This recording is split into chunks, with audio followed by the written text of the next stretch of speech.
Hey, what's up? Otaku Mike here. Let's talk about Laura Kinney Wolverine #1. Let's get into it.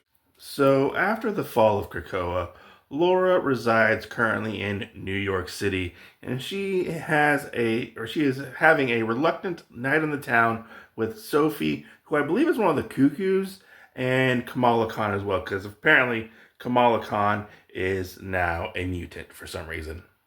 And while they are trying to figure out what to do and what to eat that night, they come across this place that used to be a safe haven for mutants. It was called the Treehouse. Now it's more of a memorial for the mutants that fell during Krakoa, and they end up meeting this one purple-skinned female mutant who she is very sad and she doesn't really know what's really going on. She kind of wants to be by herself. They invite her to basically join them, and she's like, "No, I don't want anything to do with y'all." This and that. Be like, "Hey, we're mutants. We're okay. You know, we're cool. We're cool. We're cool. You can hang out with us."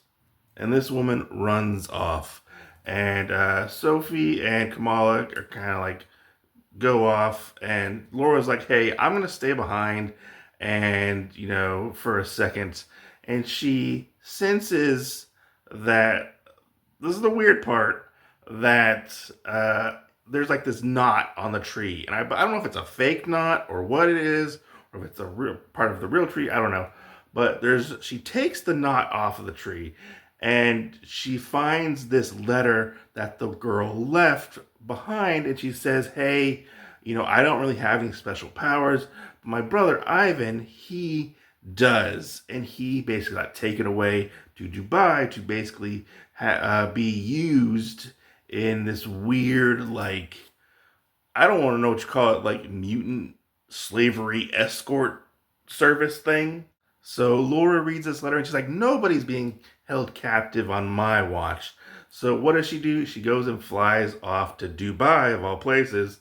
And when she gets there, she meets this young girl named Polly, who she has the mutant ability to see mutants' power, so she can identify who's a mutant and who's not. And she actually works for this place called the Oasis, which apparently is a safe haven for mutants, kind of like Krakoa was.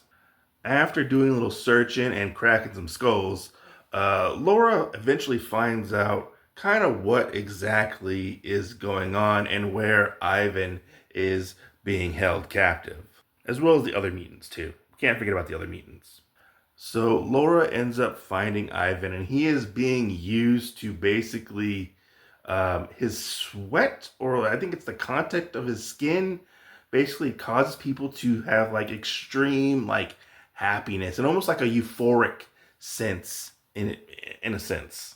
And he is being forced to do this with other people, like they're paying this woman who we find out her name is Cybella, and she was a not really important mutant in Krakoa. She was like a refugee of some kind, and she made it out after the fall of Krakoa.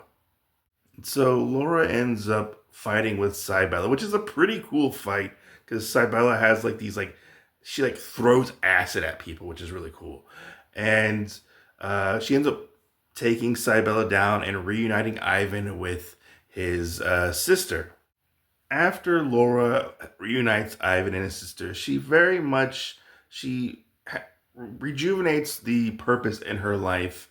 She wants to basically help and protect mutant kind, especially the mutants who are like abandoned or taken advantage of and stuff like that. All right, so let's look at the artwork for Laura Kinney Wolverine. I have to say the artist does a fairly good job. The art is very passable.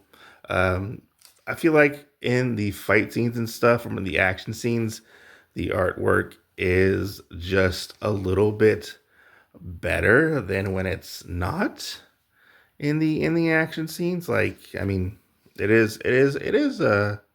artwork's decent. I like the way they draw Laura. Like she's a good looking character. Like I like this scene where she's like going after this one guy who is a mutant, it's a really fun scene. He's like doing his drugs, and he ends up having embiggen powers, I guess, and he takes the fight to Laura. Laura takes the fight to him, She tried to catch him by surprise, but that didn't work out so well in the long run. But yeah, the action is very good. The story does flow pretty well. There's a lot of levity in, for the most part, in this book at points.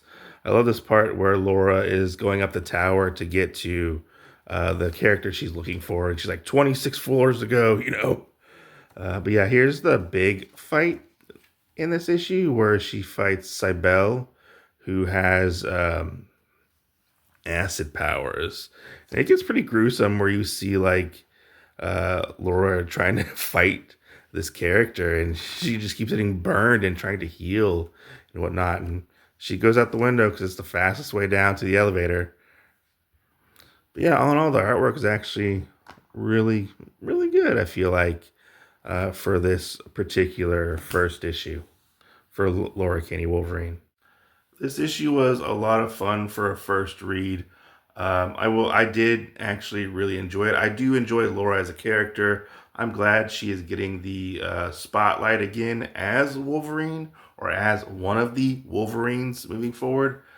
It's interesting to see in this particular issue, which I didn't mention in my coverage of this at the beginning, but this very much does have a beginning, middle, and end. And the story does finish for all intents and purposes, and feels like very much like a one shot almost that leads into something more, because at the end of this, which was a little weird, I felt like, I don't know if it was tacked on or what exactly it was, but at the end of this, as Laura is going forward and going to go help more people throughout the city, she's like, oh man, like there's like gun runners or something like at the docks, which is in Hell's Kitchen.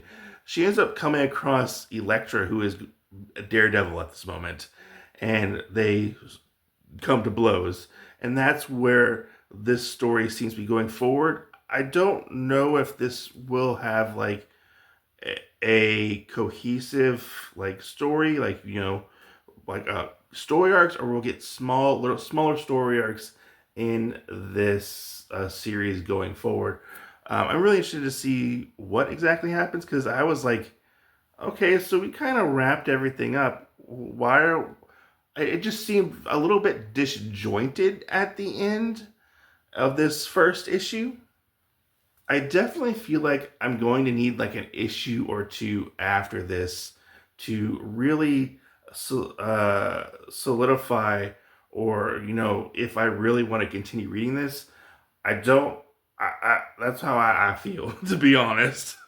Um, it wasn't like it wasn't a terrible first issue. It was fun, but I'm like, what direction are we going moving forward with Laura and her story? It definitely wasn't 100% hit out of the park, but I do want to see where this goes forward, to give it a fair shot, I feel like. But yeah, let me know your thoughts. Are you picking it up? Are you not picking it up? Let me know down below. Comment. Catch you guys on the next video.